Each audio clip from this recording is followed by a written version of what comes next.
Hi, നമ്മളിവിടെ ഉണ്ടാക്കാൻ പോകുന്നത് ഒരു സ്പർഗട്ടിയാണ്. യൂറോപ്പിൽ വളരെ സുലഭമായിട്ട് കിട്ടുന്ന ഒരു ഐറ്റമാണ് സ്പർഗട്ടി. അപ്പം നമ്മൾ പാക്കറ്റായിട്ട് കിട്ടും. നമ്മൾ തിളച്ച വെള്ളത്തിൽ കുറച്ച് ഉപ്പിട്ടിട്ട് സ്പർഗട്ടി ഒന്നുകൂടെ ഒടിക്കാതെ അതേപോലെ തന്നെ ഇടുക. അപ്പോൾ നമ്മൾ ഈ ഐറ്റം ബ്രേക്ക്ഫാസ്റ്റിനോ ഏത് സമയത്ത് വേണമെങ്കിലും കഴിക്കാൻ നല്ലതാണ്. ആവശ്യത്തിന് ഉപ്പിട്ട് നല്ലവണ്ണം ഒരു 90% വേവാകുന്ന തരത്തിൽ നമ്മൾ വേവിച്ചെടുക്കുകയാണ്. അത് മാറ്റിക്കഴിഞ്ഞ് നമുക്ക് പിന്നെ വേണ്ടത് നമുക്ക് സവോളയാണ്, ക്യാപ്സിക്കോ, പിന്നെ തക്കാളി, പിന്നെ ഇഞ്ചി, വെളുത്തുള്ളി, പിന്നെ കുറച്ച് മുളക്. പിന്നെ പാത്രം വെച്ച് ചൂടായതിന് ശേഷം നമ്മൾ എണ്ണ ഒഴിച്ചു കൊടുക്കുന്നു. നമുക്ക് ഏത് എണ്ണ വേണമെങ്കിലും യൂസ് ചെയ്യാം. ഞാനിവിടെ യൂസ് ചെയ്യുന്ന റേപ്സീഡ് ഓയിലും ഒലീവ് ഓയിലുമാണ്. ഒരു കടുകിൻ്റെ ഒരു ഫ്ലേവർ കിട്ടാൻ വേണ്ടിയാണ് റേപ്സീഡ് ഓയിൽ യൂസ് ചെയ്യുന്നത്. ഒലീവ് ഓയിലാണ് ഇവിടെ എപ്പോഴും യൂസ് ചെയ്യുന്നത്. കാരണം കുറച്ച് ഹെൽത്തി ഓയിൽ എന്ന രീതിയിൽ നമ്മൾ ഒലീവ് ഓയിൽ യൂസ് ചെയ്യുന്നതാണ് നല്ലത്. അത് രണ്ടും ഒഴിച്ചു കൊടുത്ത് കുറച്ച് ചൂടായി കഴിയുമ്പോഴത്തേക്കും നമ്മൾ കറുകപ്പട്ട, ഏലക്ക ഒന്ന് പൊളിച്ച് അത് കഴിഞ്ഞിട്ട് പിന്നെ ഗ്രാമ്പു ഇവിടെ ഇട്ട് കൊടുക്കുന്നു. പിന്നെ നമ്മൾ മസാലയ്ക്ക് യൂസ് ചെയ്യുന്ന ജീരകം കൂടെ കുറച്ച് നമ്മൾ ഒരു 1.5 ടീസ്പൂൺ ആഡ് ചെയ്ത് കൊടുക്കുന്നു. അതൊന്ന് മൂത്ത് വന്നു കഴിഞ്ഞ് ചെറുതായിട്ടൊന്ന് ഇളക്കി ഒരു 30 സെക്കൻഡ് ഒന്ന് ഇളക്കി ഒന്ന് മൂത്ത് കഴിയുമ്പോഴത്തേക്കും നമ്മൾ മുളകിട്ട് കൊടുക്കുന്നു.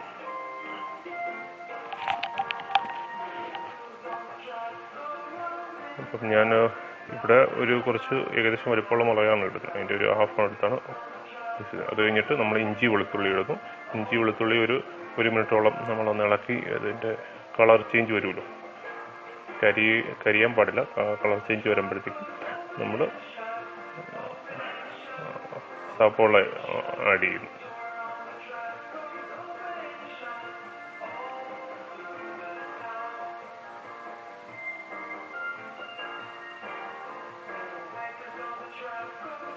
അത് ഞാൻ കുറച്ച് ഉപ്പും കൂടെ ആഡ് ചെയ്തിട്ട് നമ്മൾ സവോള നല്ലോണം വഴറ്റണ്ട, ഒരു കളർ ചേഞ്ച് ആകുന്നവരെ ഒന്ന് വഴറ്റിയെടുക്കുക.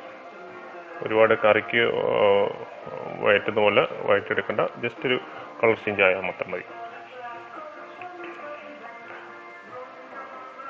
ഞാൻ ഒന്ന് വേകാൻ വേണ്ടി ഒന്ന് അടച്ച് വെച്ചിട്ട് വേവിക്കുന്നുണ്ട് ഒരു മിനിറ്റ്. അത് കഴിഞ്ഞിട്ട് നമ്മൾ കളർ ചേഞ്ച് ആയി കഴിയുമ്പോൾ നമ്മളൊരു ക്യാപ്സിക്കം ഇട്ട് കൊടുക്കുന്നു.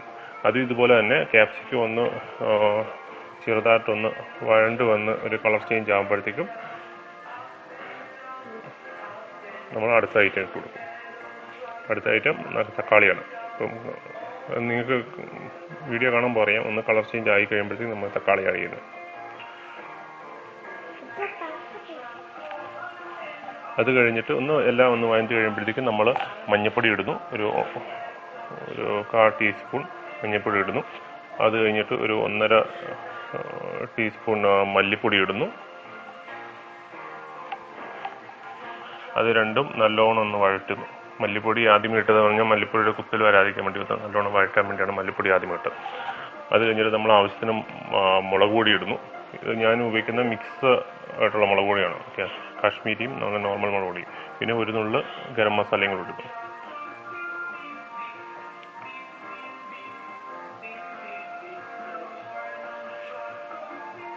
നല്ലോണം ഒന്ന് അതിൻ്റെ ചെറുതായിട്ട് ഉപ്പും കൂടെ കൊടുക്കുന്നുണ്ട്. ഉപ്പ് ചെറുത് കുറവാണെന്ന് തോന്നി.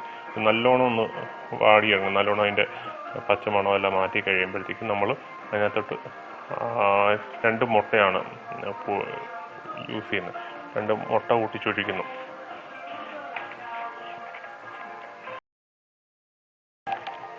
മുട്ട പൊട്ടിച്ചൊഴിച്ച് കഴിഞ്ഞിട്ട്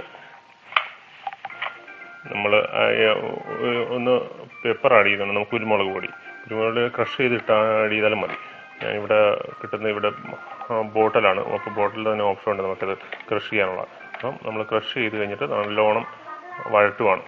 മുട്ടയും കൂടെ ആയിട്ട് വഴറ്റിവിടും. അപ്പം വെന്ത് വരുന്നതായിട്ട് നമുക്ക് കാണാൻ പറ്റും. വീഡിയോക്കകത്ത് കാണാം മുട്ട ഒന്ന് വെന്ത് വരുമ്പോൾ. അപ്പോൾ അത് കഴിഞ്ഞിട്ട് പകുതി വേകുമ്പോഴത്തേക്കും നമ്മൾ അതിനകത്ത് കുറച്ച് കൊറിയാണ്ടർ ഇട്ട് കൊടുക്കുന്നു.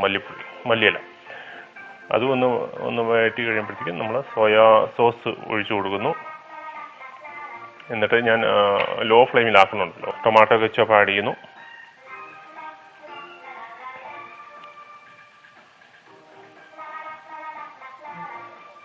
പിന്നെ ബർഗർ സോസിനൊരു വെറൈറ്റി ഒരു ടേസ്റ്റാണ്. അത് കിട്ടാൻ വേണ്ടിയാണ് ഞാൻ ബർഗർ സോസും കൂടെ ആഡ് ചെയ്യുന്നത്. അത് ഓപ്ഷണലാണ്. ബർഗർ സോസ് ആഡ് ചെയ്തില്ലെങ്കിലും കുഴപ്പമില്ല.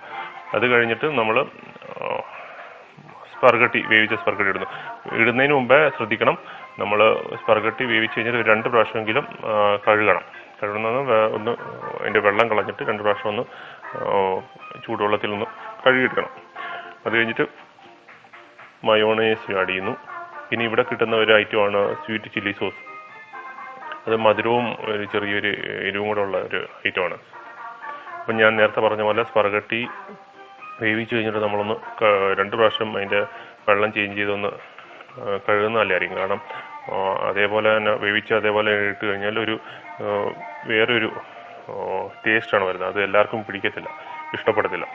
ആദ്യമേ കഴുകാതെ ഉണ്ടാക്കി കഴിഞ്ഞപ്പോഴത്തേക്കും നമുക്ക് കഴിക്കാൻ പറ്റാത്ത ഒരു ടേസ്റ്റ് വരാറുണ്ട്. എല്ലാവർക്കും ഇഷ്ടപ്പെടത്തില്ല.